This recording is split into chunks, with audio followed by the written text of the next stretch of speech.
Bonjour, j'espère que vous allez bien.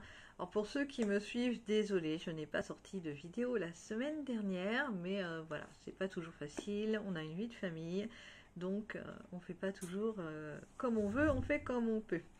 Aujourd'hui, je vais vous parler d'une histoire qui s'est également produite sur l'île de Jersey. J'ai déjà fait une vidéo sur le scandale de l'orphelinat de Jersey. Et là, c'est une affaire en fait d'agression qui s'est passée sur l'île de Jersey. Donc, je vous raconte ça tout de suite.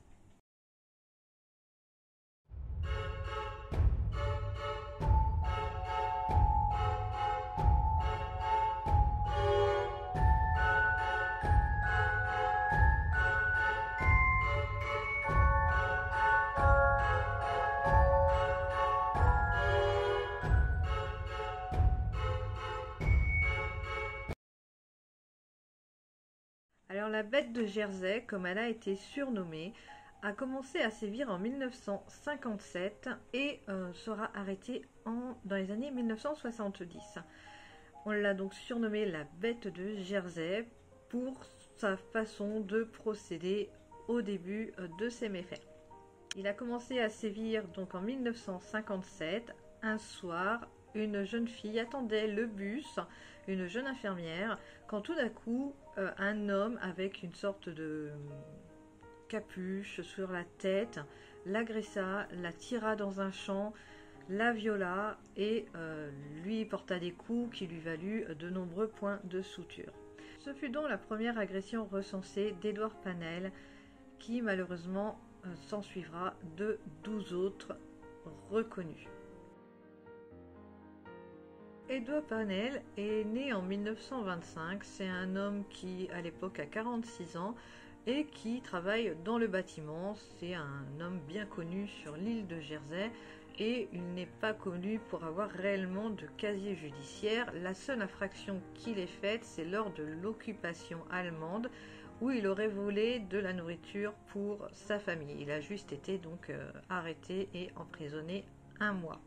Donc Edouard rencontre sa femme sur son lieu de travail. Il était en train de faire donc des réparations dans l'établissement que gérait sa femme à l'époque. Elle était directrice d'un établissement pour enfants La Préférence. Donc les enfants le connaissaient sous le nom de Oncle Ted car il avait l'habitude de leur emmener des bonbons et donc c'était vraiment un homme normal qui aimait les enfants et il se maria avec Joanne en 1959. Alors c'est un couple qui a tendance à se quereller ponctuellement et ça va durer comme ça jusqu'à la naissance de leur fille. Et ensuite, ils vont vraiment cohabiter ensemble. Ils vont avoir que la relation homme-femme, mais sans plus. Édouard va vite aller habiter dans une annexe de la maison, où plus tard, on y découvrira plusieurs symboles de ses méfaits. Donc, quelques mois plus tard, après donc sa première victime, en mars de l'année suivante, donc en 1958, Edward Pannell va agresser une seconde femme qui attend toujours à l'arrêt du bus. Elle a 20 ans et là, il va lui passer une corde autour du cou et va la traîner dans un champ, va la violer et va la laisser comme ça. Donc jusqu'en 1960, il va y avoir plusieurs agressions, toujours avec le même procédé. Et en 1960, les inspecteurs vont enfin faire un rapport entre toutes ces agressions. Donc un premier profil va se faire, même s'il n'y a pas de description concrète de l'agresseur, car il se couvrait toujours le visage. Mais les femmes ont situé leur agresseur qui a environ 40 ans, qu'il fait à peu près 1,70 m, qu'il dégage une odeur de moisi, qui porte une corde ou un cordon autour de la taille. Il a tendance à attacher les mains de ses victimes et de leur mettre une corde autour du cou, ainsi que de les entraîner dans les champs, d'où le nom de la bête de Jersey qui lui sera attribué. Mais voilà que maintenant qu'il y a un premier portrait de cet homme, Donc Edward Pannell, lui, va changer un peu son mode opératoire et va désormais frapper à l'intérieur des maisons. Il va directement attaquer les gens dans leur sommeil et il va commencer par un jeune garçon de 12 ans qui va se réveiller la nuit avec un homme au pied de son lit qui a grimpé et passé par la fenêtre. Il va donc passer une corde autour du cou du jeune garçon, va l'entraîner à l'extérieur et va le violer. Le mois suivant, c'est une jeune femme de 25 ans qui attend le bus et une voiture s'arrête. La personne se dit médecin et se propose de la raccompagner chez elle. Elle n'a pas vraiment peur, mais elle va donc accepter de monter dans la voiture. Cependant, ça va vite dégénérer en cauchemar. Elle n'aura pas de description non plus à donner de l'homme, puisqu'elle n'a pas réellement vu son visage. Elle aura juste à dire qu'il avait une casquette, des gants, et donc il va s'arrêter dans un champ. Voilà, toujours faire la même chose. Elle sera violée, il va la battre, il va la remettre dans la voiture, mais avec de la chance, elle va réussir à s'enfuir. En mars, c'est une femme de 45 ans et sa fille de 14 ans qui vont être agressées à l'intérieur de leur maison. Donc la femme, vers minuit et demi, va recevoir un coup de téléphone. Elle va descendre, elle va décrocher, mais ça va raccrocher et elle va retourner donc se coucher. Une heure environ plus tard, elle entend du bruit chez elle et descend voir ce qu'il se passe. Là, il y a un inconnu en face d'elle qui lui réclame de l'argent. Et d'un seul coup, sa fille, entendant du bruit également, décide de descendre. Et quand Edward Pannell voit la petite fille, il relâche son attention de la maman qui, elle, a le temps de s'enfuir. Mais comme la ferme est relativement isolée, elle mettra du temps à aller chercher de l'aide. Et quand elle reviendra à la ferme, malheureusement, sa fille sera vivante, mais elle aura été horriblement violée par Edward Pannell. Puis en avril, c'est une jeune fille qui va se réveiller dans sa chambre, une jeune fille qui a 14 ans. Et là, elle va se mettre à crier et donc il va prendre la fuite. C'est ensuite un jeune garçon de 8 ans qui lui va se faire agresser, va se faire enlever de la maison et va une nouvelle fois subir des violences sexuelles. Alors les attaques donc pour cette année vont cesser, mais malheureusement elles vont reprendre en 1961. Et là c'est encore un petit garçon de 12 ans qui va être agressé. Bon, désormais toute la population de cette petite île qui n'est pas spécialement très grande est au courant qu'il y a un agresseur donc qu'on appelle la bête de Jersey en liberté sur cette île et il faut à tout prix l'arrêter. Donc la population met une grosse pression à la police qui va donc faire intervenir Scotland Yard à la rescousse pour les aider à attraper la bête de Jersey. On appelle donc la population à la rescousse en leur dressant un portrait de l'attaque de la bête. On explique donc qu'il a tendance à agresser ses victimes entre 22h et 3h du matin, qu'il a environ une quarantaine d'années, qu'il mesure 1m70, qu'il porte une moustache et est de corpulence moyenne, qu'il porterait une veste ou un imperméable qui aurait une odeur de moisi, qu'il porte une casquette et des gants et que son visage est toujours dissimulé soit sous un foulard ou soit sous un masque facial.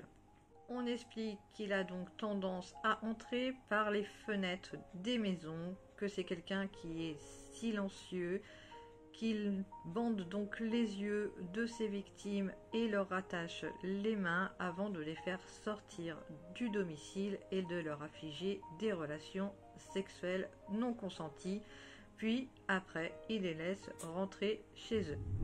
C'est un homme qui parle beaucoup pendant l'attaque, qui a une voix douce avec un accent irlandais. Il parle souvent d'une femme et également de sa mère qui est décédée.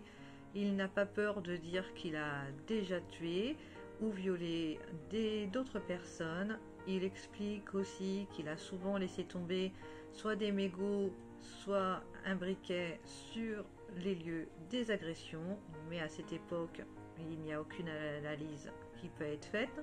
Et comme voilà, Jersey est une petite île, on pense qu'il y a forcément quelqu'un qui s'y retrouvera dans ces descriptions et qu'on pourra enfin arrêter la bête de Jersey. Alors énormément d'hommes vont être interrogés, toutes les personnes ayant un casier judiciaire vont l'être aussi, mais la bête court toujours, elle n'a toujours pas été retrouvée. Il n'y aura plus d'attaques pendant 2 ans et la police se dit que ça y est, le fait d'avoir fait venir la police d'Angleterre a calmé la bête et qu'ils sont enfin tranquilles. Cependant, une nouvelle agression d'un petit garçon de 9 ans va avoir lieu en 1963. Puis les agressions vont s'enchaîner. Ça va être ensuite un petit garçon de 11 ans, puis en 64 une fillette de 10 ans, et ça va s'en suivre comme ça pendant de longues années où des enfants vont être assez souvent agressés et la population a forcément de plus en plus peur sur cette petite île.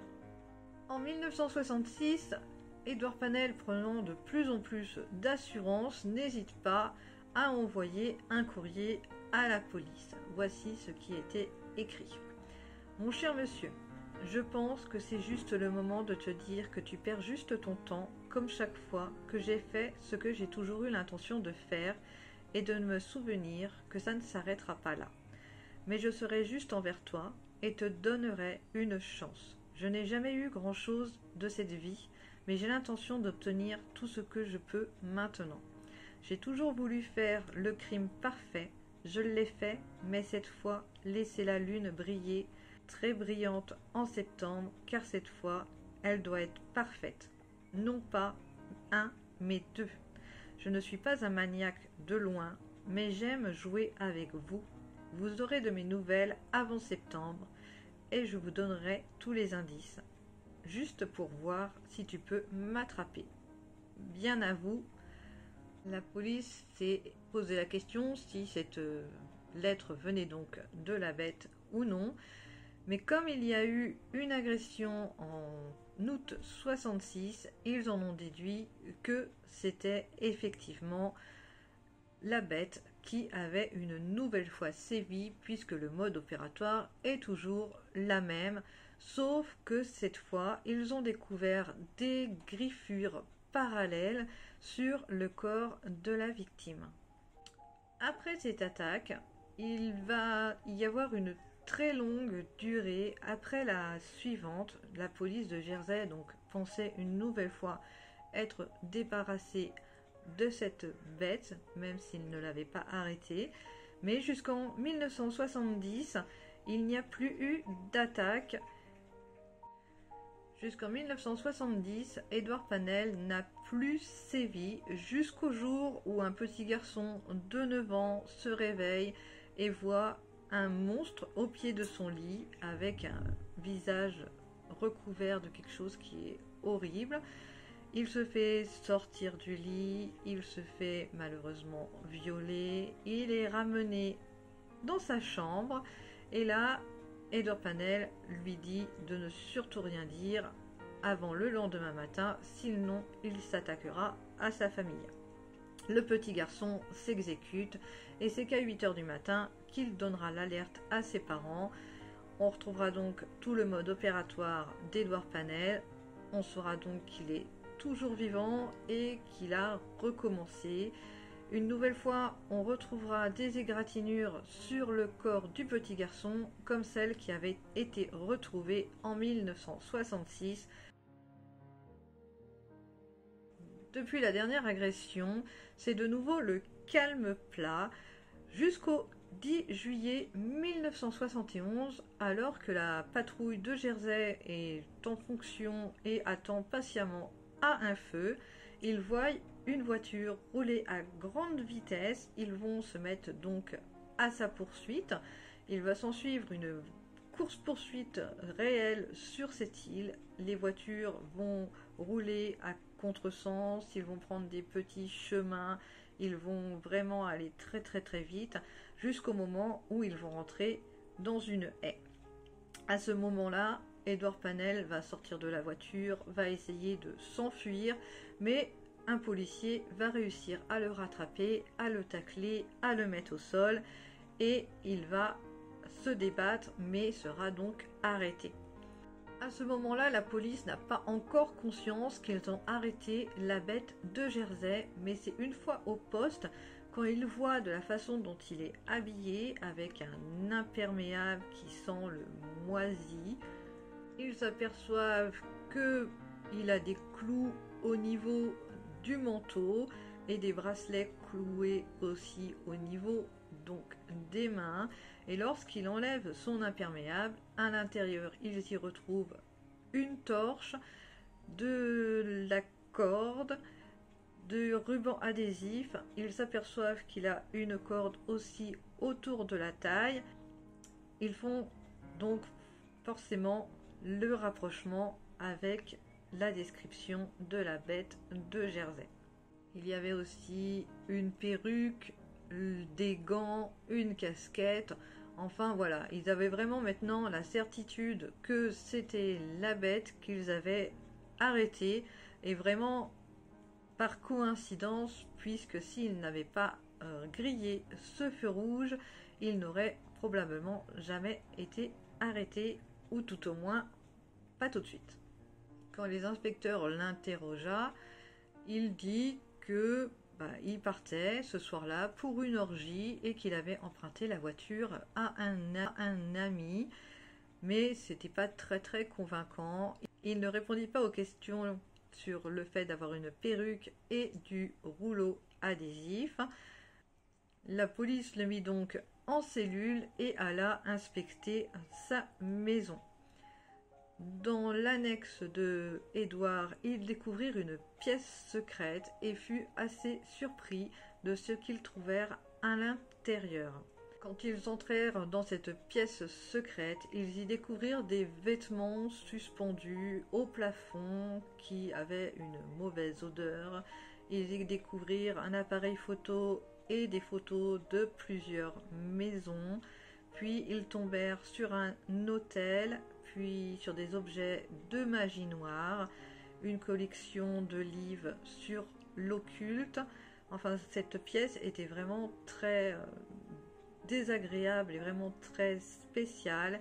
Et en fait, ils apprirent par la suite que Edward Pannell vouait un culte à Gilles de Rais, un homme qui fut condamné pour hérésie et sodomie, et c'était une personne qui avait tué plus de 140 enfants. En 1971, Edward Pannell fut condamné à 13 chefs d'accusation pour viol et 6 pour sodomie. Il ne s'expliqua absolument pas sur les faits qu'il a commis et continuait à dire que c'était un descendant de Gilles de Rais et qu'il souhaitait juste imiter. Le 29 novembre 1971, il ne fallut que 38 minutes au jury pour délibérer et pour condamner Edward Pannell à 30 ans de prison. Il fut sorti pour bonne conduite en 1991. Dans un premier temps, il voulut rester sur l'île de Jersey, mais franchement, la population n'avait absolument pas envie de lui. Il s'exila donc sur une petite île et y mourra en 1994. Malheureusement, toute cette histoire eut des conséquences sur la vie d'Alphonse Le Castellois, un ouvrier agricole et pêcheur qui, après la publication de la description de la bête de Jersey, suite à des rumeurs, fut emprisonné d'octobre à novembre 1960, puisqu'il a été suspecté d'être donc l'agresseur. Comme il n'y avait aucune preuve pour l'inculper, il fut donc relâché, mais la population de Jersey était persuadée qu'Alphonse était la bête, et donc il fut obligé de s'exiler sur l'archipel des Créchous jusqu'à ce que cette affaire ait un dénouement. Il vécut 14 ans sur cette petite île qui se situe entre Jersey et la France, et il se proclamait être le seigneur de l'île de Éréchou. Bon, du coup, il n'était pas vraiment tout net, ce monsieur, mais après avoir été exilé et si longtemps tout seul, il y avait peut-être aussi des raisons. Alors voilà pour cette semaine. J'espère que vous aurez appris des petites choses. Peut-être que vous connaissiez cette histoire, mais elle est relativement peu connue quand on fait des recherches sur Internet. Et comme j'avais traité le sujet sur ma vidéo du scandale de l'orphelinat de l'horreur, puisque Edward Pannell était suspecté d'être aussi un des prédateurs sexuels qui sévissaient dans cet orphelinat, comme il y jouait le Père Noël, donc j'avais évoqué un petit peu Edward Pannell dans cette vidéo. On m'a demandé la semaine dernière justement d'en faire une vidéo, c'était prévu, mais voilà, maintenant c'est fait et j'espère que cette petite vidéo vous aura plu. Et je vais vous souhaiter une agréable journée. Prenez soin de vous et n'hésitez pas à liker et à vous abonner si ce n'est pas encore fait. Bye bye.